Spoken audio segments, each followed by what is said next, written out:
Hello, Rama Pupodu. Hope all are having a great life, healthy, feeling great, wonderful, and peaceful. Now, let's continue with devotee kknambiar. Nambiar relied on Bhagavan every second. He used to tell his friends, Bhagavan is looking after me. During the war, he was stationed in Chennai along with his family. He was a government officer, but even for him, it used to be very difficult to return to Chennai from his travels because the trains would always be full since the military was on the move. People could not reserve tickets. One of Nambiar's friends challenged him one day by asking, How are you going to return to Chennai? The entire train is full. Nambiar replied with full conviction, My Bhagavan will look after me. His friend mocked, including your children. There are 5 of you. If there was only one person, we could push that person into a compartment. Nambiar, however, continued saying, My Bhagavan will look after me. Do not worry. Nambiar travelled up to Viluppuram and waited for the express train. When it arrived, it seemed to be totally packed. His friend, who had come to help them board the train, commented, I told you so. However, Nambiar staunchly said, You have no idea about Bhagavan. Saying this, he walked right up to the engine. Next to the engine was a new and locked first-class coach. Since he was a government officer, he approached the station master and requested him to open the coach. The family occupied the entire compartment. Whenever he shared this incident with me, he would be both ecstatic and in tears. He would say, Have complete faith in Bhagavan, even when it comes to mundane things like getting accommodation on a train. Ganesan, it is not a miracle, it is pure faith and compassion. kknambiar went on official tours to both England and America, and in all these travels he was guided by Bhagavan and met devotees of Bhagavan. The incidents are very interesting, and he has captured these reminiscences in his book, The Guiding Presence of Sri Bhagavan. When returning from America, he brought with him a movie camera, something that was a marvel for people in India in the 1940s.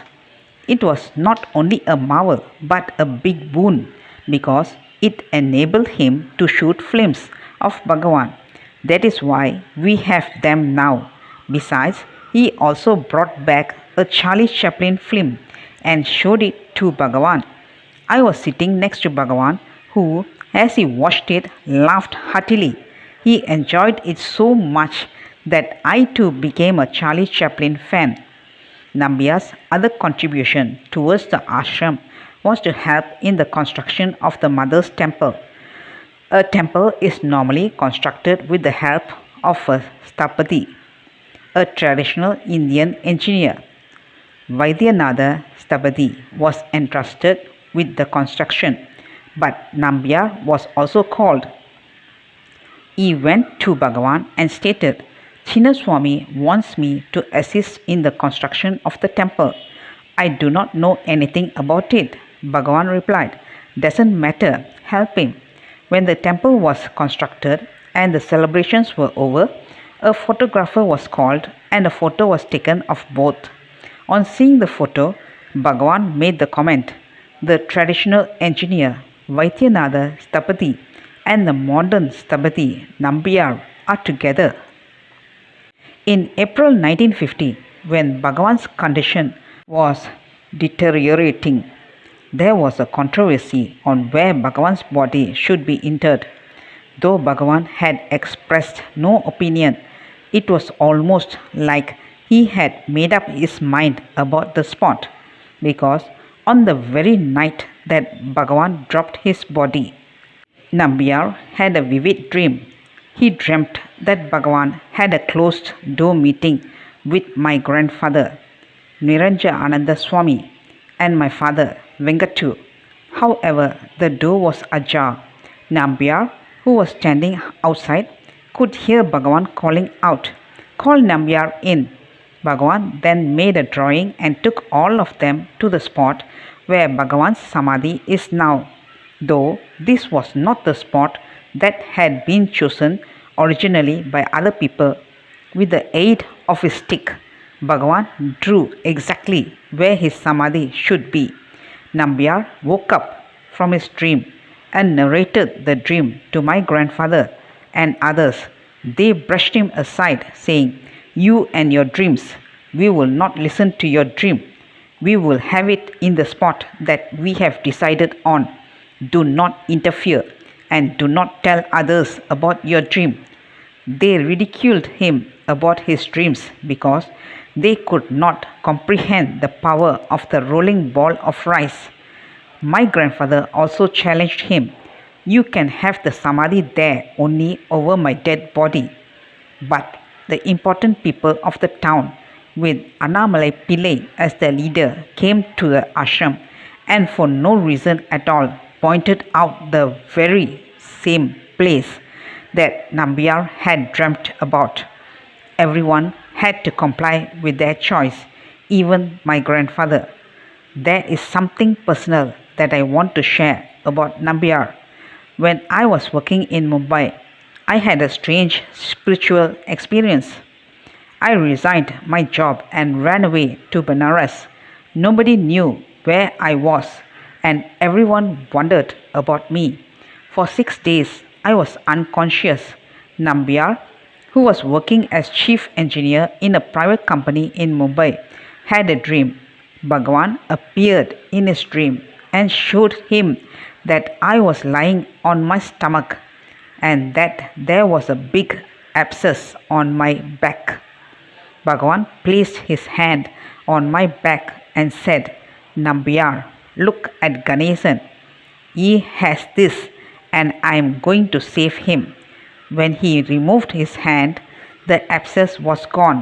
He then said, "Nambiar, go tell Venkatu that Ganesan will be all right. I have saved him." That is exactly what happened.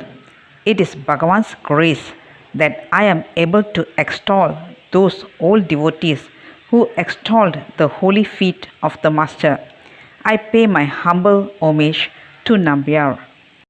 This joyful marital garland of letters, which resembles a beam of the lights of the rising sun, was sung by the noble sage Ramana, the ocean of compassion, with the object of removing the delusion of the devotees who sought this grace.